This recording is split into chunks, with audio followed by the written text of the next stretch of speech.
Bonjour et bienvenue dans le podcast Fluidité, épisode 110. La baguette, les animaux, l'écologie, voici les actualités de l'automne 2022. Alors restez à l'écoute. Tu apprends le français? Fabien te propose des contenus en français courant qui parlent de culture, d'histoire, de géographie française, mais aussi des biographies, des dialogues ou des astuces d'apprentissage. Bienvenue dans le podcast Fluidité. Bon, c'est parti pour un autre épisode où je vous résume les actualités récentes françaises, donc pour que vous sachiez ce qu'il s'est passé en France dernièrement. J'ai déjà fait ce genre d'épisode et comme d'habitude, je vais parler de nouvelles uniquement positives.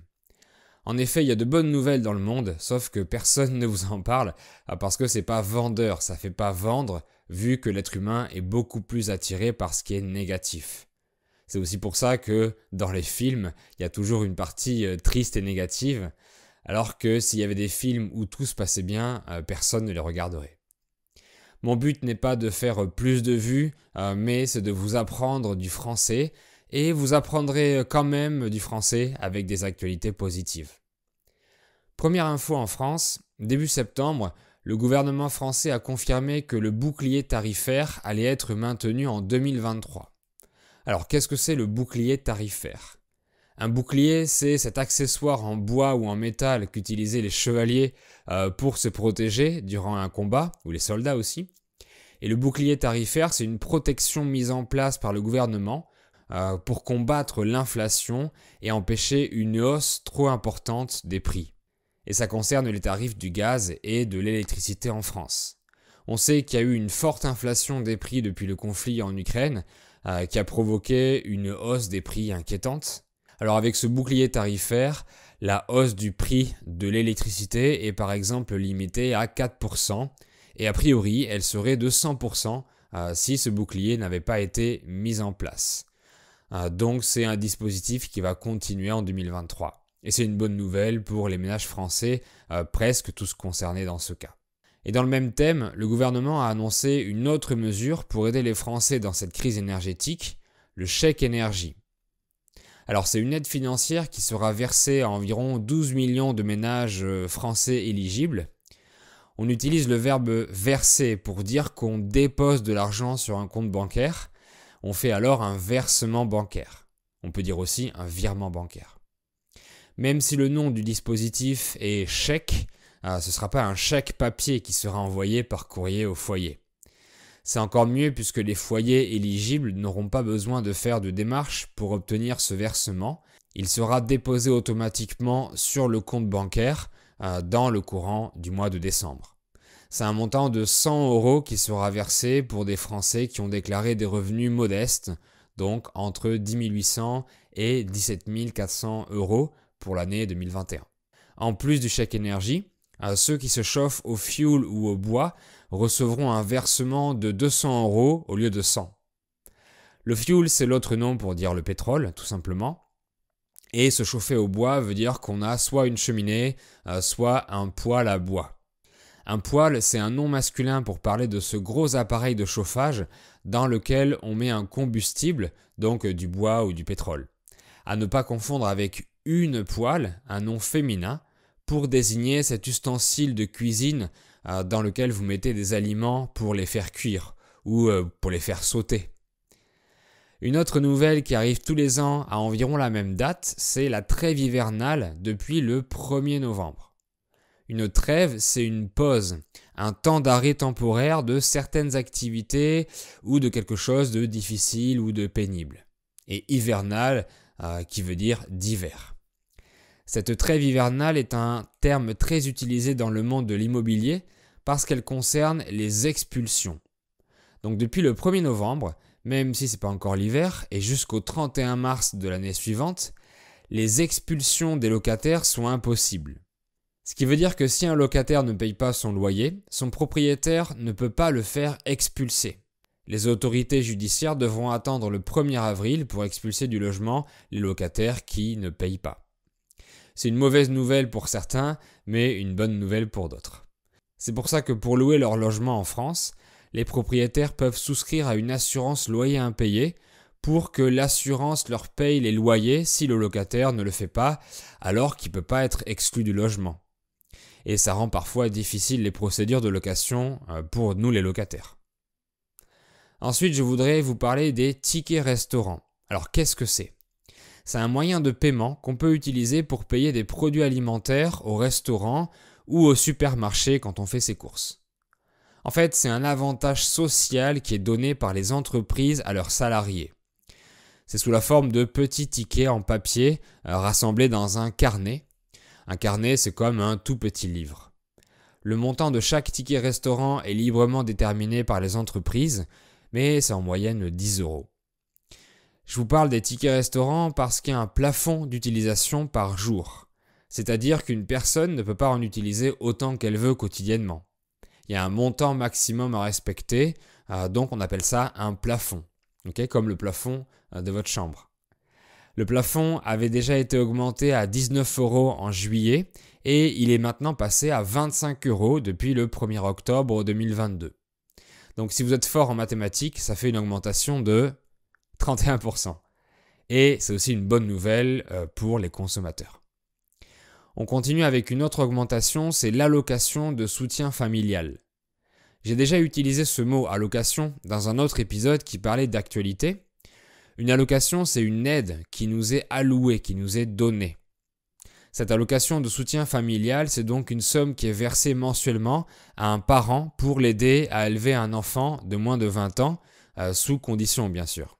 C'est dans le cas où le parent élève seul son enfant. Auparavant, elle était de 122 € par mois et par enfant, et depuis novembre, elle a augmenté à 184 € par mois et par enfant, ce qui fait une hausse de 50%, donc c'est pas du tout négligeable. Et toujours en parlant d'argent, puisque c'est le nerf de la guerre, on parle maintenant d'un bonus. Le nerf de la guerre est une expression synonyme de l'argent. Le bonus dont je vous parle, c'est un bonus pour encourager les gens à réparer leurs appareils électriques et électroniques qui sont plus garantis. En effet, la loi française stipule qu'un produit vendu neuf doit être garanti 2 ans minimum, pendant lesquels le vendeur ou le constructeur devra le réparer ou le remplacer gratuitement en cas de problème. Mais une fois que cette garantie est finie, si un appareil tombe en panne, on doit le faire réparer à nos frais et ça peut décourager les gens parce que la réparation coûte parfois plus cher que racheter le produit neuf. Alors comment fonctionne ce bonus de réparation ? À partir du 15 décembre, on pourra aller dans un point de réparation labellisé et agréé pour amener son appareil à réparer. Et une fois la réparation faite, une remise automatique de 10 à 45 € selon le produit sera appliquée sur la facture finale à payer. Pour l'instant, le dispositif concerne les gros appareils électroménagers comme un frigo, une machine à laver, un sèche-linge, etc. Le petit électroménager aussi comme un aspirateur, un fer à repasser, une cafetière, etc. Mais aussi les produits multimédia comme un appareil photo, une télévision, ou encore l'outillage qui est l'ensemble des appareils utilisés en tant qu'outil pour bricoler ou jardiner par exemple. Comme une perceuse pour faire des trous, une tondeuse pour tondre la pelouse, etc. Et bien sûr le matériel informatique, les téléphones mobiles, les tablettes, les ordinateurs portables, tout ça. Bon, je n'ai pas cité tous les appareils évidemment. Là aussi, il y a des conditions. On ne pourra pas faire changer son écran de téléphone portable parce qu'il est un peu cassé s'il fonctionne encore, vu que c'est un dégât qui n'empêche pas le bon fonctionnement. On ne pourra pas non plus bénéficier de ce bonus si on veut faire changer un accessoire ou un consommable, comme une cartouche d'imprimante par exemple. On change maintenant de sujet pour parler d'animaux. Dans le cadre de la loi contre la maltraitance des animaux, le gouvernement a mis en place un certificat d'engagement et de connaissance obligatoire pour les personnes voulant adopter un animal de compagnie comme un chat, un chien ou un lapin. Alors, en quoi ça consiste ? Depuis le 1er octobre, une personne qui veut avoir un animal de compagnie devra signer un contrat qui stipule qu'elle s'engage légalement à lui fournir certains besoins physiologiques, à ne pas l'abandonner ni le maltraiter, donc qu'elle s'engage à bien s'en occuper. En sachant que l'abandon ou la maltraitance de son animal peut être sanctionné d'une peine de prison de 3 ans maximum et d'une amende maximum de 45 000 €. Et l'identification est aussi obligatoire en France. Donc les chiens et les chats doivent avoir des puces électroniques au nom du propriétaire. Le certificat est aussi un mode d'emploi qui explique en détail comment nourrir son animal, comment en prendre soin et tout un tas d'informations à connaître avant de s'engager dans l'adoption de l'un de ces animaux. Je trouve que c'est une super démarche parce que beaucoup de gens ne savent pas dans quoi ils s'engagent quand ils adoptent un animal de compagnie, même s'ils pensent faire de leur mieux. Parfois ils se trompent dans la façon dont ils traitent leur compagnon à quatre pattes. Et évidemment, il faut sanctionner lourdement les personnes qui les maltraitent. C'est aussi dans le but de protéger les propriétaires des animaux puisque le certificat explique les possibles dangers d'un animal domestique et comment réagir. J'ai parcouru le document et c'est assez intéressant. Je vous mettrai le lien en description si vous voulez le lire. Il dit par exemple qu'il faut donner des protéines animales à un chat et ne pas le déranger quand il dort. Mais aussi qu'un jardin n'est pas suffisant pour qu'un chien dépense bien son énergie. Donc il faut le sortir obligatoirement plusieurs fois par jour. Et il dit aussi qu'il est interdit de le laisser en cage, etc., etc. Et je voulais terminer par la meilleure nouvelle, c'est au sujet de la baguette. D'ailleurs, vous m'avez partagé cette actualité et je vous en remercie. Depuis le 30 novembre 2022, la baguette est officiellement inscrite au patrimoine culturel de l'humanité de l'UNESCO. Et je cite le discours de la ministre de la Culture Rima Abdul-Malak. « Aller chercher son pain est aussi un acte culturel, un moment de partage et de lien social. La baguette est reconnue dans le monde entier comme un symbole de la gastronomie française. Sous ses différentes formes, traditionnelles ou réinventées par nos artisans, la baguette rythme le quotidien des Français, matin, midi et soir depuis plusieurs siècles et s'est exportée dans de nombreux pays. » Fin de citation. Et j'ai fait un épisode entier qui vous explique tout sur la baguette, donc je vous mets le lien dans le i comme info et en description.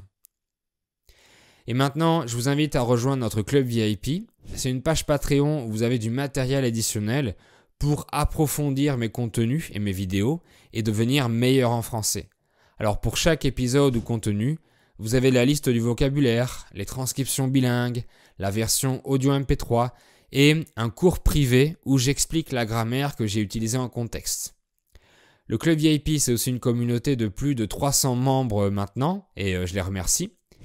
On échange ensemble sur le groupe Telegram et sur le forum Discord et on fait différentes activités de groupe pour que vous puissiez pratiquer votre français et trouver ou partager des ressources avec d'autres apprenants comme vous et des amis qui s'aident les uns les autres. Et c'est important pour ne pas que vous vous sentiez seul dans votre apprentissage. Donc je vous mets le lien sur les plateformes de podcast et sur YouTube pour vous inscrire au club VIP. Vous êtes libre de rester autant de temps que vous voulez. Également dans la description de l'épisode, vous trouverez la version vidéo YouTube pour réécouter avec les sous-titres en français et multilingue et améliorer votre compréhension orale. Voilà, c'est tout pour cet épisode. J'espère que vous avez appris plein de français, de vocabulaire, de grammaire, tout ça. Réécoutez bien plusieurs fois pour assimiler jusqu'à comprendre seulement l'audio. Et si vous êtes resté jusque-là, l'épisode vous a plu, donc mettez un petit like et abonnez-vous sur YouTube. Salut et à bientôt!